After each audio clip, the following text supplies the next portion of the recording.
Hi everyone! As you can see, I have a special guest today who happens to be my husband.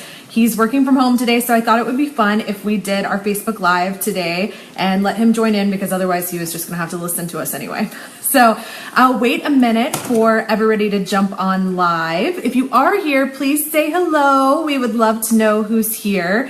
And today we are going to talk about landing interviews on the radio and what that's all about, how you get those, how you should prepare for a radio interview, if you're working with a publicist, how to judge one offer for a radio show against maybe another. I've gotten a lot of questions the last few months from people who have gotten invitations to be on radio shows and want to know how can they learn more about the show and if it makes sense for them to go on, but also people who want to start pitching themselves to be on radio shows. So my husband, Chad, is the best person to ask about that because he has worked in radio most of his career, 20 plus years? Yep, since 1993. He's a little older than I am, just a little bit. He's done a lot of sports talk radio, but you were Michael Savage's producer for a little while. And Colin Cowherd, for those of you who are ESPN fans, he was Colin's producer for a while. And we moved where we live now for him to take a job at a station down here in Jacksonville, Florida. And just in the last few months, he's really transitioned over from being the programming director at the radio station to running an SEC football website that has the same investors the radio station does. So normally he still goes into the office at the radio station every day, but today he worked from home for a little while. So I decided to have him jump on with us and share all of his radio knowledge. If you guys have joined in, I see Veronica's here. Say hi. We'd love to know who's here, but we will go ahead and get started. And for those of you who come in late, you'll be able to watch the replay. So my first interaction with Chad was that I pitched myself to be on a show he was producing in Atlanta. This was when I was establishing myself as an expert on the business of sports. And I sent him an email where I think I outlined my background. We're having trouble with our signal. Okay, hopefully we're back. But I told him a little bit about myself and about some of the topics I could go on and talk about. But just to kind of back up, let's talk a little about if people know that they want to be on the radio, what's the best way to figure out if a show has guests, and who do you reach out to tell them that you want to be a guest? Well, the first thing you need to do is listen to the show. Are you the sort of guest that they regularly have on? Do they have guests? And are you an expert at what they typically talk about? Now, in the talk field, and that's what you're mostly discussing here, whether that's a morning show on a music station or a talk show on a talk station, those are the kind of folks you're going to be after. You're not going to email a disc jockey asking if you can, be on the show in between songs. So this is sort of common sense. If you have a cookbook that you want to pitch, you're not going to reach out to Rush Limbaugh. If you are an expert, people do things like that, right? I'm sure. That's why we have to point it out. If you are an expert at collective bargaining in baseball, you are not going to reach out to Pro Football Talk. You want to align what your expertise is and what you want to talk about with the content of that show. And with the explosion in talk radio and Sirius XM talk channels and podcasts, there are any number of opportunities to go about that. But the first thing you want to do is make sure that what you're going to talk about fits what the content of the show is, and that is the best way you can start down this road and have success. Okay, so I know my topic is a topic that has been approached on this show previously and that it fits in with their demographic. Who do I contact? You would want to contact the producer, which can be varying degrees of difficult to get to. Again, listen to the show. Oftentimes, a producer's name will be mentioned. If it's not, simply reach out to the host or the station on social media or through email. Go to their website. Most radio stations will have a contact page that you can find the name of either the program director. You'd probably want to start lower down the food chain than that, but you'll find a name of a producer or a show host or someone you recognize and say, hey, this is who I am, this is what I'm seeking to do, can you please point me in the right direction. And again, social media, Twitter is a great place to find that. Most radio or podcasting personalities are on Twitter, and if you approach them respectfully and say, hey, would you mind sending me your email address? Here's mine, or direct message it to me. I'd like to ask you a question about your show. 9 times out of 10, that will be effective for you in getting to the producer, who will then take that to the hosts, potentially, or vet it themselves as far as if it's something they're going to be interested in examining or not. I want to come back in a second and ask you about reaching out to the host directly, but I saw Veronica ask a question about whether or not we can make this replay public.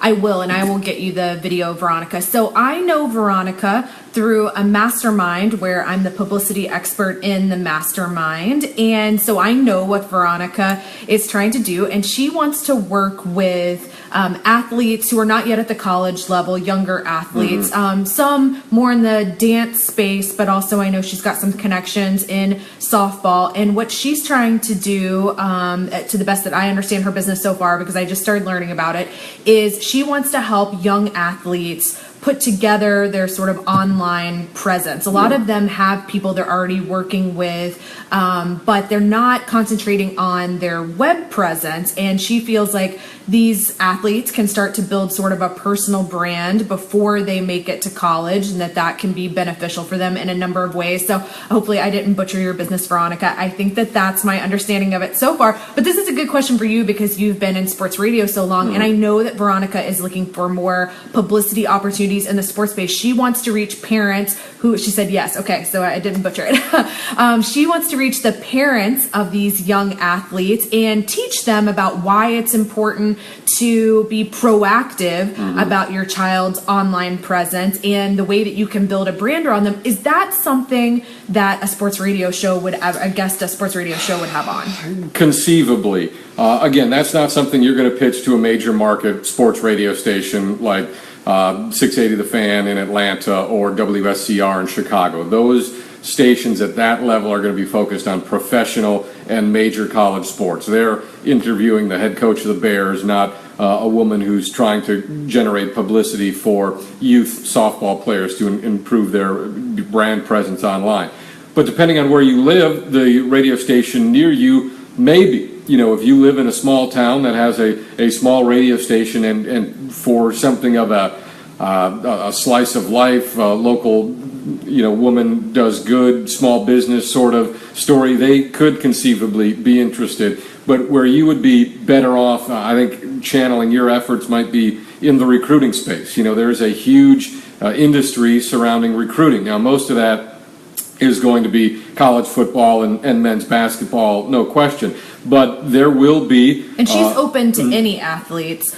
She's going to... I've encouraged her to focus on the ones where she already has contacts, which I think are along the dance gymnastic line. But she's definitely interested in working with any sort of athletes. Yeah, and, because I'm not knowledgeable about the dance or gymnastic worlds, I don't know this for a fact, but I'm guessing there are podcasts surely for both of those fields because, similar to cheerleading, softball, soccer. I mean, those youth sports are so popular. There's so much participation. There's scholarship opportunities at stake. I'm guessing there are podcasts, at least, maybe not radio shows, because if you look at sports radio, the audience is predominantly male, so that would be a tough sell to get on a sports radio station. But I would go and look at podcasts or blogs specifically related to those fields, which you're probably already aware of. And then the other route may be parenting shows, podcasts, blogs. You're really trying to reach the parents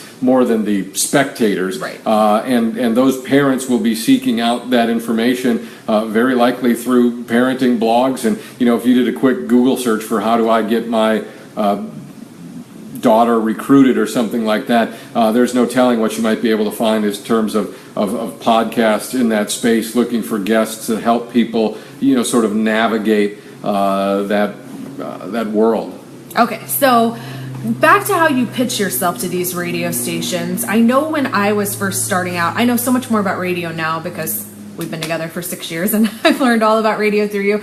But I know in the beginning when I was pitching myself, a lot of times the only names I knew were the hosts' names. And sometimes I had developed a relationship with them on Twitter to the point where I could just ask them about being on the show. But if you didn't have that relationship, what normally happens if somebody reaches out directly to a host versus trying to hunt down the producer? It depends on the person, quite frankly. If it's someone with a high public profile, they'll probably get through. Obviously, if it's the agent of a NFL player saying, hey, I heard you guys talking about, my guy's charity or whatever, if you want to have them on, let me know. Obviously, that's something that's going to be pushed through. That is totally dependent on the person you email. Some people are going to be very responsive. Some people aren't at all. Some people check their email and respond. Other people don't. So I think that's an important point too. Something I learned along the way, and I know it's true at the station that you've been at the last few years, a lot of these guys don't check their station email. So just because you find an email address for them at the radio station, particularly for the hosts, I find that a lot of them don't actually check their station email. Which is why you'd also want to try Twitter as well. And don't be discouraged if you don't get something back. That doesn't necessarily mean they aren't interested. It may mean they aren't interested, but it might also mean they never received it. But again, I think if you are honest with yourself about who would be interested in receiving your message, you will most likely receive some sort of feedback if they've received it. Again, if you're going to reach out to Sean Hannity and say, I think I should be on your show, you're not going to get anything back. But if you are strategic about who you're asking, it's not unreasonable to expect that. And again, if you have to find them on Twitter, if you have to find them on email, if you have to find them on LinkedIn, go ahead and find these people. If you believe you truly have something of value to their audience and to them, believe in yourself, track them down. So there's a couple of things that I've had clients and potential clients run across when it comes to radio, and I think I've even talked to you about some of these things before. So one of those things is when someone is approached by someone from a radio station and they want them to essentially buy time. So they usually how it works is they come to you and they say they found you because they heard you on a podcast or they saw a blog that you wrote and somehow they became familiar with you and they want to talk to you about hosting your own show. And you get so excited because in that first email they don't tell you that they're going to charge you for it. So what happens is they get you so excited and you're thinking, oh my gosh, someone wants me to host my own radio show. And then as the email communications continue, then they tell you it's $100 an hour, every week or whatever their rate is.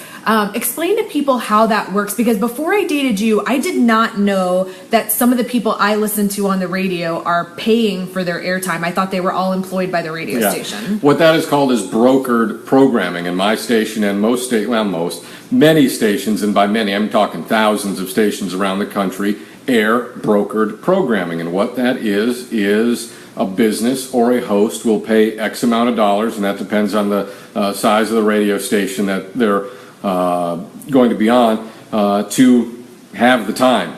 They broker the hour for $100, $500, $1,000 an hour, and then they get to host the show and talk about whatever they would like to. Oftentimes, most times, this happens on the weekends or at nights, and it's very obvious. It's content that's outdoors content, cooking content, gardening content. It's a doctor, it's a lawyer, it's a real estate person who is using this essentially as an hour-long infomercial, and that's really what it is. It's the infomercial from television taken over to radio, and all of these work a little differently in terms of what is the rate, how long is the show, do you get the entire hour, do you have the opportunity to sell your own advertising into the commercial breaks? Your money. Can you include your own advertising in the commercial breaks? Do you get your own advertising? Do you get spots essentially to run throughout the rest of the radio station during non-brokered hours? And those are all things you'd want to talk about. It's a double-edged sword. It can be very good for exposure.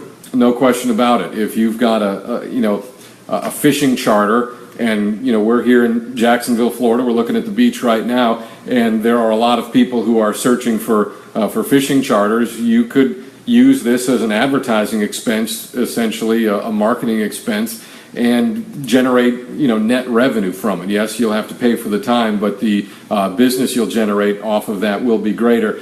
I would, really caution most people against this, because you're typically going to be on in the off hours. You're not going to get a lot of support. If you do something like this, very rarely do you get an engaged producer or anyone who's going to give you any sort of advice. So before entering into an agreement where you're brokering time, buying time from a radio station, really think about if you can make the most of that. Is your business in a place where even if it went well, you could take advantage of it? And are you going to be able to get the sort of return on investment from this you expect? And unfortunately, radio, like every other business, has a lot of shady characters in it. Don't believe any of the promises anyone from a radio station tells you about, how you're going to be inundated with business and how much audience you're going to be going to have. And, never, if you do go on a show, never gauge how much audience you have by the amount of phone calls. That can be very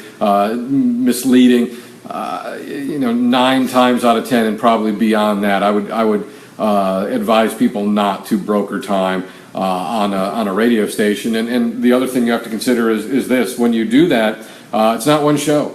Okay, it's once a week for 6 months or a year, which gets tiresome, quite frankly, after a while. If you agree to broker a show at 9 a.m. on Saturday morning on a station, you're going in every Saturday morning at 9 o'clock, and then, no one's helping you, and you don't know if it's any good, and you aren't getting any calls. So I really caution people against buying airtime on radio stations. Especially now that you can podcast, the people I've known who have found any sort of value in it have been people who have local businesses, like you talked about. Yes. Being able to drive that traffic from hearing you on the radio to coming into your business. For example, one of my clients is a doctor, and she did a show for quite some time, once a week, and it was to essentially drive people into her practice, and I think it worked at some level, but like you said, she got totally burnt out and tired of it and just got to where she hated going in every week to do it, so she cut back to, I think, every other week, and then it was once a month, and now she doesn't do it at all. So, I think people fall into that trap. And Veronica asked, she said, I know a lot of graduated college female athletes building their own business. Is this a good option? I mean, again,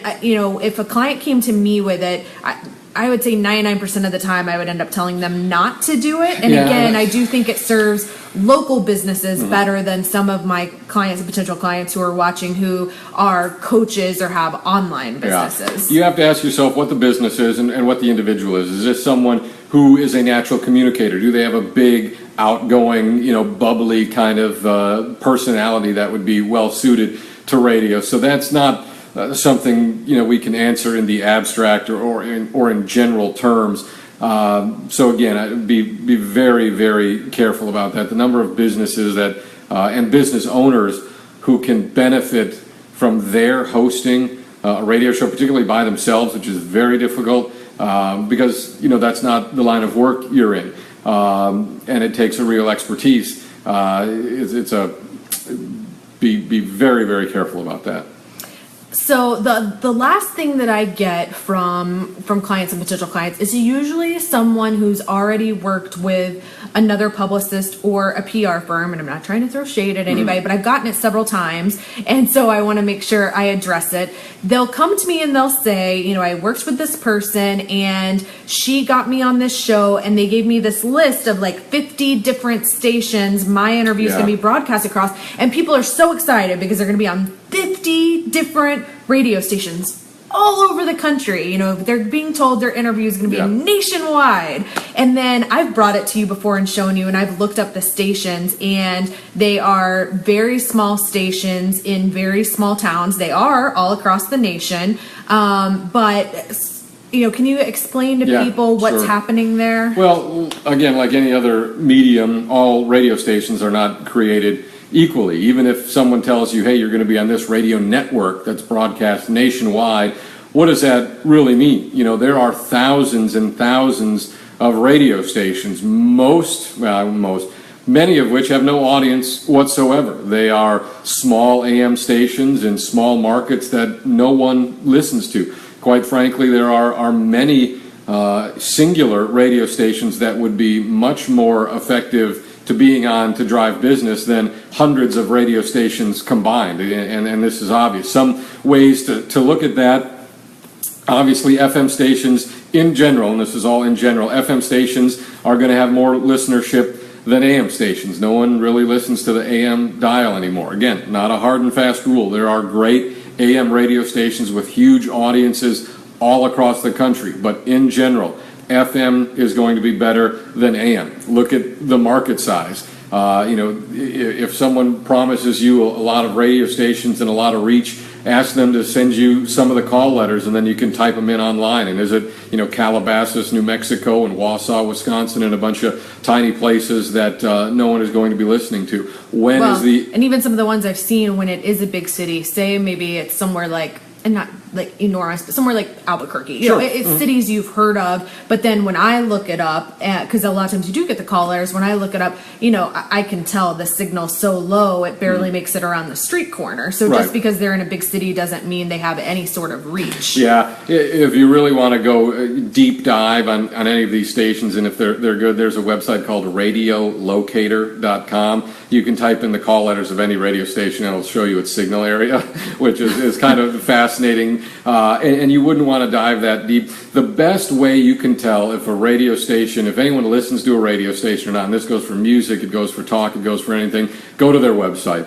Is it a website that has a lot of original content, that has a lot of personalities listed, that has a lot of shows listed? You can tell. We've all been to enough websites, and we can see a website that, man, no one's touched this thing in 9 months. I always look social media following, too. Social media following makes me nervous if they don't have social media. Yeah, it is a good way to look at it. But, that's kind of a smell test thing. Also, when is your interview going to air? Is it going to air at 2 o'clock in the morning, or is it going to air at 2 o'clock in the afternoon? And again, if someone needs to tell you how much audience they have, they're probably trying to put one over on you. If you're representing WSB radio in Atlanta, or KSFO in San Francisco, or a great station, you don't need to tell people how much audience you have. If someone's pitching you, or if you're working with a publicist and say, hey, I'm going to get you on all these radio stations, that's great, but do a little bit of digging, because again, all radio stations aren't created equally, and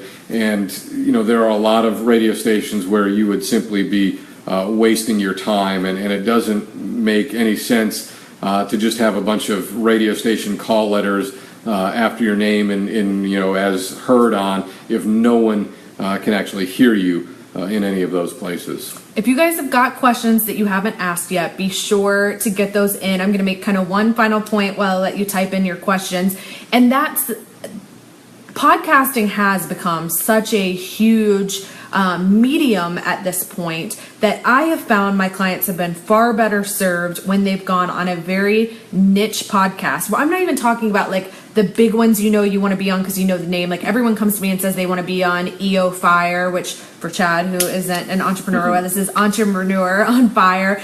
And, that's one of the like big gets if you can get on that show. And absolutely, if you've got the credentials, you should be shooting to be on podcasts like that. But some of my clients that have had the best results in terms of actually like getting people on their list and getting people to buy from them and to start following them, it's because they went on a very niche podcast and everyone who was listening happened to be exactly who they were looking for and their ideal client. And you can get a lot more out of that than you can get out of a radio interview. Now, certainly being able to say you've been on the radio, especially if it's a station people recognize, can help build credibility and establish you as an expert. So I'm not saying not to do it, but don't get so zoned in on radio that you forget about podcasts and how powerful they can be, because really, I think people more and more are loading up their iPhone and their whatever device they have with podcasts and listening to that on the way to work or while they're jogging or at the gym than terrestrial radio anymore. And it's a real case-by-case situation depending on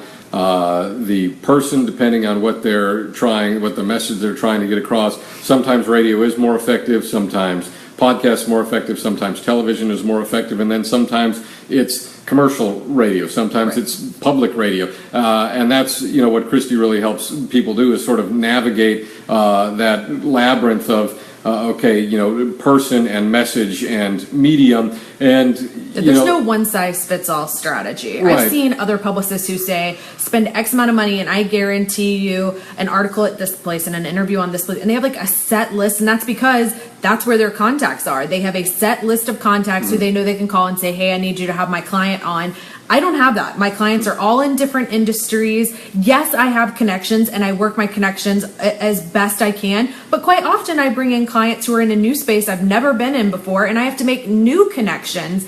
And, I don't think that everyone out there is able to do that. A lot of people have that set list and they bring you in with these like shiny objects and they show you all these great things they can do for you. And then it turns out there's no depth there. They don't really have anything past that. And so I don't have a one-size-fits-all strategy. Some of my clients are better served public speaking. Some are better served on TV. Some are better served guest blogging. Some people need to be doing all of those things. So it's very individual. But there's no question that the content providers are looking for guests and are looking for experts and analysts. I mean, there are tens of thousands of radio shows. There are thousands of podcasts. There are hundreds of thousands of hours that need to be filled. And quite frankly, the people who are charged and tasked with doing the filling aren't talented enough in many cases to do it themselves.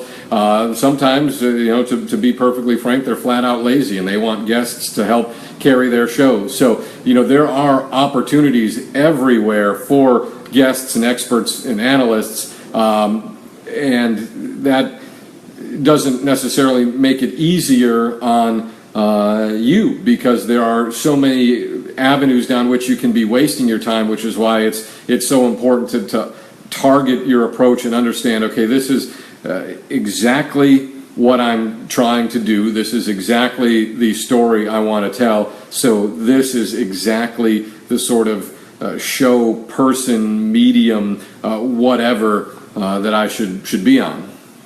Well, thank you for joining us today. I don't think we have any more questions, but thank you for everybody who commented and who joined us live. And if you catch it on the replay and you have a question, go ahead and leave the question in the comments and we will come back and answer it later. Good luck to everybody. And if you land a radio interview, I want to hear about it. Let me know where you're going on and what you're going to be talking about. And if there's a replay, I would love to listen to it. So good luck, guys. Have a great rest of the day.